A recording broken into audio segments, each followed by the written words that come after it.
अगर आप पर या फिर आपके आसपास किसी पर जुर्म हो रहा है और आपकी आवाज दबाई जा रही है तो आप हमें बताइए, हम उठाएंगे आपकी आवाज।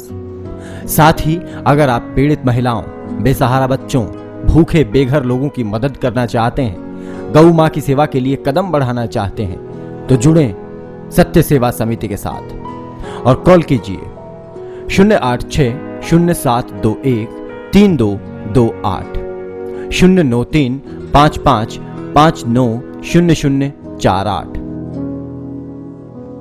आपका सहयोग किसी की जिंदगी बना सकता है। नमस्कार, मैं विकास और आप देख रहे हैं अपराध। भाई बहन का रिश्ता सबसे अटूट माना जाता है, लेकिन अगर भाई ही बहन को मौत के लिए मजबूर कर दे तब भला इस रिश्ते पर यकीन कौन करेगा। ऐसा ही सनसनीखेज मामला सामने आया है यूपी के हमीरपुर जिले से, जहां पर चचेरे भाइयों ने अपनी ही चचेरी बहन को पहले बेचने की कोशिश की और उसके बाद क्या हुआ, ये जानने के लिए देखिए सैयद उस्मान के साथ सुमित अहलावत की रिपोर्ट।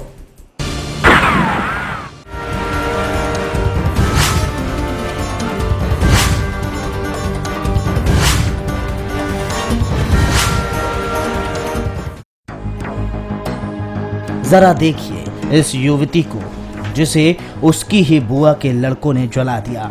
इसका कसूर सिर्फ इतना था कि इसने शादी से इनकार कर दिया था। आपको बता दें कि युवती लगभग 80% जल चुकी है।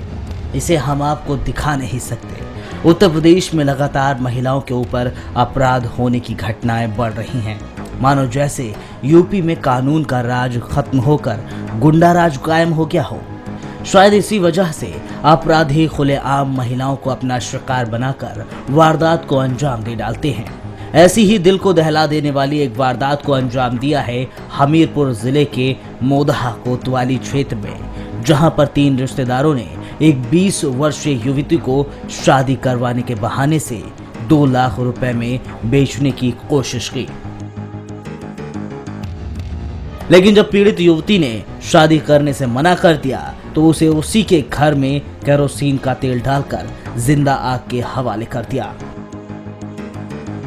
पीड़ित लड़की को गंभीर रूप में जिला अस्पताल में भर्ती करा दिया गया है, जो अभी भी जिंदगी और अपने साथ हुए अन्याय के साथ बराबर संघर्ष कर रही है।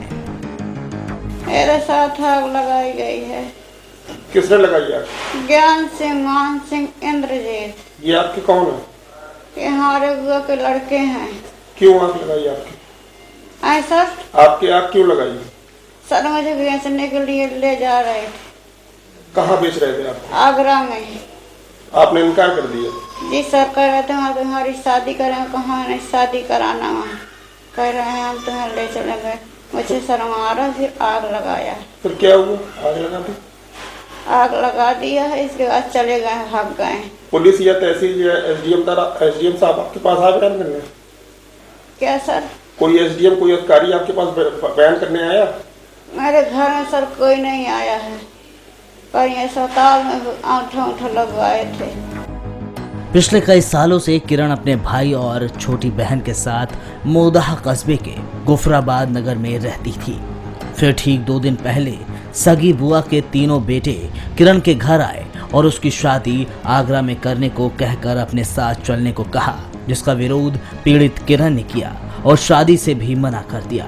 किरण का यह फैसला तीनों चचेरे भाइयों को नागवार गुजरा और किरण को जिंदा आग के हवाले कर घर से भाग निकले।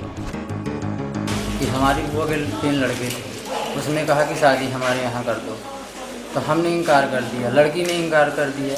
वो वहाँ बेचने के लिए कह रहे थे, इसलिए लड़की इनकार कर दिया। और तीनों लोग मिल कर के, और वहाँ हमारा चाचा भी खड़ा था, वो भी साथ में था, और उसको मिट्टी को तेल डाल करके उसको जला दिया। पीड़ित के सगे भाई ने अपनी बहन के साथ हुई इस घटना की जानकारी मोहदा कोतवाली को दी, लेकिन उसे वहां से डांट कर भगा दिया गया।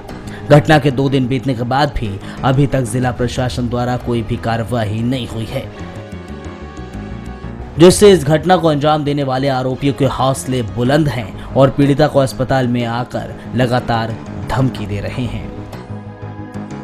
अस्पताल में तो कहते हैं कि यार तुम हमारे नाम कुछ करोगे तो हम तुमको मारेंगे, ये करेंगे, वो करेंगे।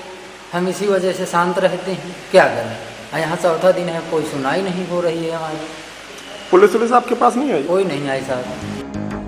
प्रशासन की लचर कानून व्यवस्था का अंदाजा आप इस बात से लगा सकते हैं कि जिला अस्पताल में 2 दिन से जिंदगी और मौत से जूझ रही किरण का बयान लेने अभी तक कोई भी आला अधिकारी यहाँ नहीं पहुंचा है।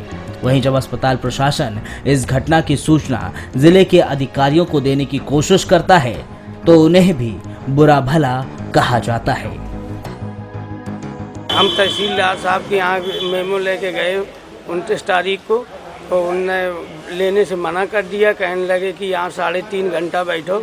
हमने कही साहब मेरी ड्यूटी इमरजेंसी है, मरीज आते रहते हैं और हम सर कैसे 3 घंटा बैठे। बोले मेरे चपरासी 12 घंटा बंगले में बैठते, तुम 3.5 घंटा नहीं बैठ सकते हो। इमरजेंसी ड्यूटी के मारे बाद के मैं चला आया। मैंने अपने मेडिकल अफसरों को बताया कि सर वो लेने से इनकार कर रहे हैं। तो मैं दूसरे दिन गया 30 तारीख को शाम को 6 बजे। हमने कही साहब ले लीजिए। कहने लगे साले नाला कि आना मेरे बंगले में और दोबारा तुम नेम उठा के बंद करवा दूंगा। तुम 3.5 घंटा नहीं बैठ सकते थे। 3.5 घंटा बैठते तो मैं ले लेता। आखिरकार इस लड़की का मेमो लेने के लिए प्रशासन क्यों ऐसा कर रहा था? अब जाने अब ये कारण हो। हम यहाँ लेके गए, दोबारा अफसर ने कहा आप लेके जाएं, तुमने मना कर दिया लेने से। कहा मैं नहीं ले जाऊँ, लूँगा चाहे जिससे कहो।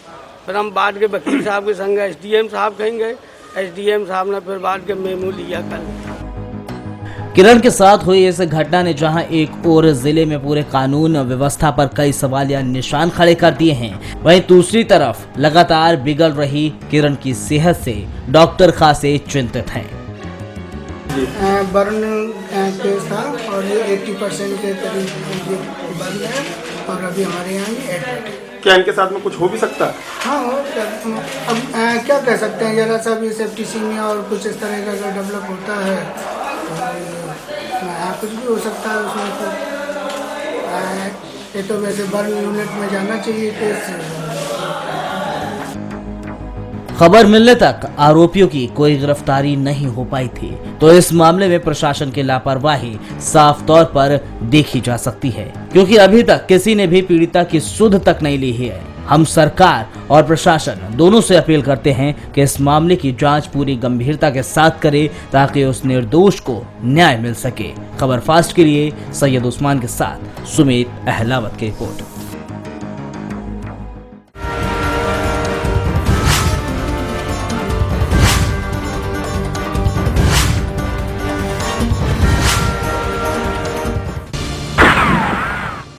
इस सारे मामले को देखकर आपकी रूह कांप गई होगी, साथ ही गुस्सा भी आ रहा होगा।